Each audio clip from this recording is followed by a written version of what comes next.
What's up, people? And the day has finally arrived when we're starting on the M4. I know it's been a very long time coming, but I've been super busy, so I haven't actually had a chance to start on her yet. Stu actually got here before me this morning and has been cracking on. He's already put two wing mount brackets on, which are there, and you can see the old ones are there. And do you know what we do with old brackets? We squash them so they can't be used. Oh, scary! Oh, shiver my timbers! So we've got the bumper now, and we've got most of the parts, but there are still some parts missing, like the headlight hasn't even arrived yet. I ordered that 3 weeks ago, so it's logging me off proper. And then we've got the wing. There are still a few more bits, you know, when you're putting a car together and then taking it apart, you always find little bits that you never see to start with. So my big one tip for you guys, if you're doing a project at home, is to just do it as you go. Don't try and get everything before, because you're never going to beat yourself.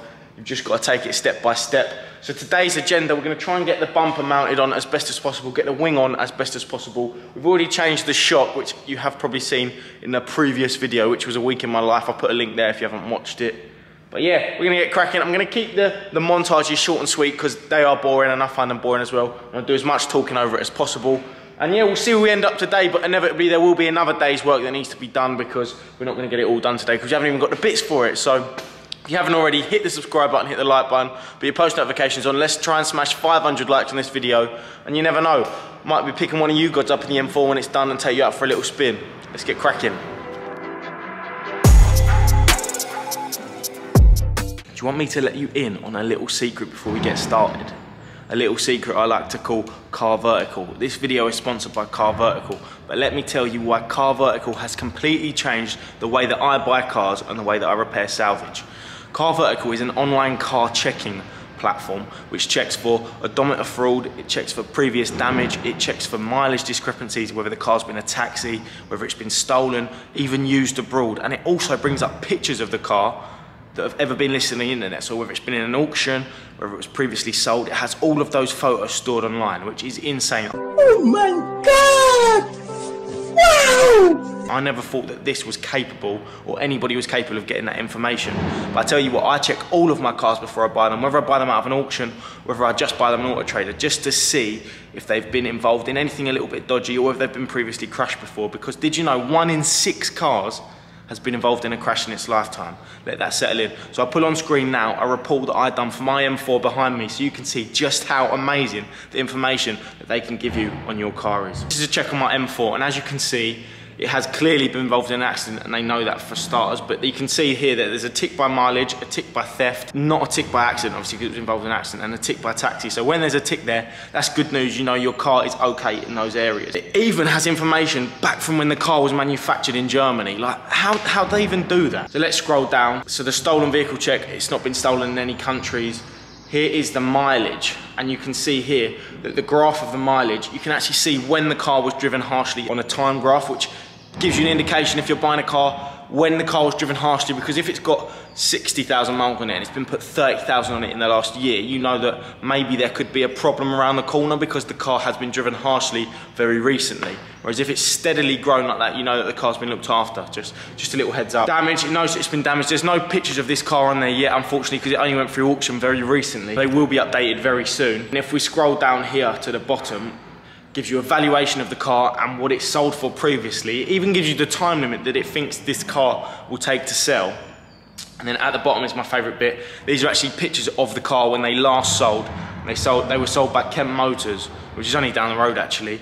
And yeah, fully detailed pictures, every little angle and everything, which is fantastic. When you're trying to rebuild it, you can see what the car looked like before and you can work towards it. So it's not just fantastic for repairing cars, it's also amazing if you're just wanting to check out a car that you've seen on Auto Trader on eBay. Can save you a lot of time and hassle getting there and then finding out that the car's been involved in an accident or something. So go and check your car now, because you don't know what could have happened to your car.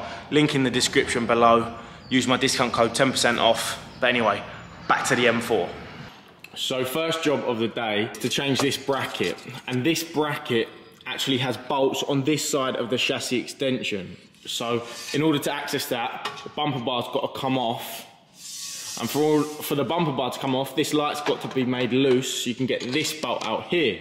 In order for this light to be made loose, you have to take the arch lining out and the wheel off. Giving me vibes back to the M2 rebuild, where you just had to take everything off just to get the smallest part out, but I've actually loosened all of those bolts, so we can do the honours now, and just, I think this should just pull out. There we go.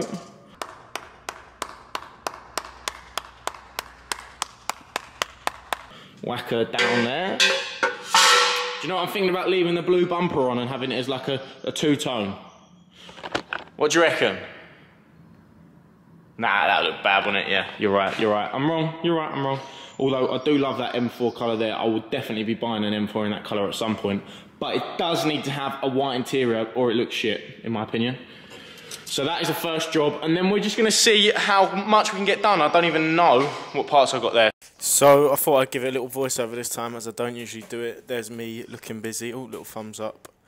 What I'm trying to do now is just work out all the little bits that I need to get for it, because I know that I'm missing some parts. Stuart's just talking a load of rubbish, as he usually does. No, I'm only joking. And then I'm just trying to work out if it's the same as the M2, really, just to do a little comparison. And then we're just tightening some bolts up here, just trying to get the front end so we can put the bumper on. That's what I'm trying to do, get to a state where the bumper can go back on. I know that I'm not going to be able to drive it today, but when the bumper's on, you can see the panel gaps, try and see how it aligns, and then you can go from there. I've actually just purchased an E-Class coupe on Copart as well, which we will be rebuilding as well very soon. That is a 2020 E350 petrol, which is a really high spec, and it's been hitting the front end. It looks like it's driven into a lamppost, so we'll get that on it. A little bit different to usual stuff. It's not really a performance car, but it is a nice luxury car, and it will be up for sale for one of you lucky people to buy. We've hit over 1,000 followers on the sales page as well, which is fantastic. So if you haven't already followed that, go and follow that, because all of the stuff you see on the channel is sold through there, and there's some other bits that go on sale through there as well. So you don't want to miss out on any really good deals. But because we've done the M2 prior, this one's slotting together a little bit easier. It's like we already know the instructions. I've seen that car vertical check this morning, and actually able to see what the front end looked like before was so helpful, as we now know exactly what it needs to be like. Because I know you can look at other ones online and stuff, but when you actually see the original car, you feel like you're getting somewhere with it. If we had that for the McLaren and I could have seen the McLaren before, that would have been so much help, because building that blind, how hard was that? It was hard, wasn't it? Yeah, that was hard building that from scratch. So going forward now, it's going to be so much easier to repair them supercars when we know what they look like before. So a couple of quick things I want to say. This is our 6-car transport behind me. Just getting serviced at the moment. This is in the lorry servicing shed, but I've also put ramps in the back now, which I'm using as my filming studio, which is cushy. So that is what we use when we only have sort of 6 cars to go and collect. Secondly, this is my lovely Teng Tools toolkit. Look at that bad boy. And then thirdly, I would love if anybody can get me a ticket to D-Max. I'd love to go there, because some of the races are going to be insane. I see Matt Armstrong got a call up, BMX versus BMX, which is going to be well cool. And yeah, I'd just love to get up there and have a look, and vlog the day and get a nice video out there from my perspective. So if anybody knows anyone that can get me a D-Max ticket, let me know, because I'm interested. I'm flicking between round in the yard and round here today, because obviously I've got stuff to manage over there, so I can't be here all the time. But I'm popping back round to see how Stuart's getting on, and he has straightened this up, put the rad back on. He's looking fantastic, and he's straightened the horn bag back up as well. He's told me that there's a little plug here that I need to order. What's that for? Top of the suspension. So that's the top of the suspension, and what does that plug do? It adjusts the suspension height and all that settings. So that'll just change the suspension height and settings and everything, and obviously at the moment that is absolutely, yeah, mullered to death. What I did forget about was we actually got to repair this door as well, and I think I'm gonna get that repaired. And then this skirt that'll bend back in no problem. So yeah, it's coming back together. We've got to bleed the rad back through a little bit later when we start it up, but next agenda is to try and get the wing on, isn't it? Yeah, get the wing. Get the wing on. So see how that goes. Oh, starting a new gym routine this week. 2 sessions in and I'm feeling. Holding the camera up's actually hurting me, like, it's bad. I'm not gonna talk over this one, I'm just gonna play you some naughty tunes.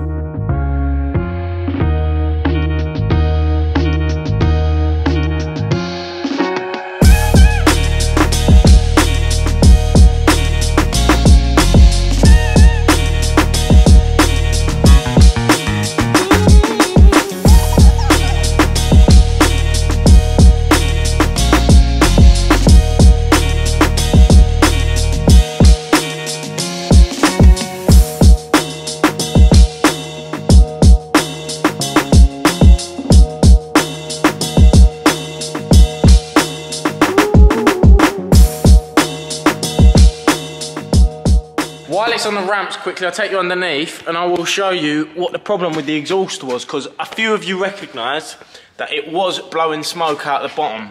And that was because this, basically there's a gasket that goes on here on both sides, and the gasket is worn. I've got the old gaskets over there, which I'll show you. It's an easy repair.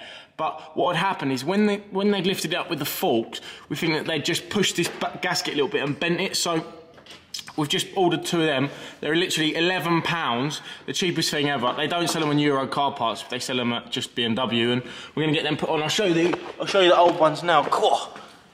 I was tight under there. Where were they? I just see them lying about somewhere. I haven't seen them, did I? Oh, they might be around the office actually. I think they are. I think they're in my desk in the office.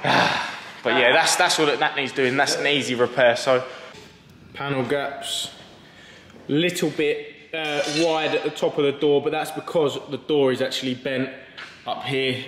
That is perfect. And if we follow that crease down, damn. That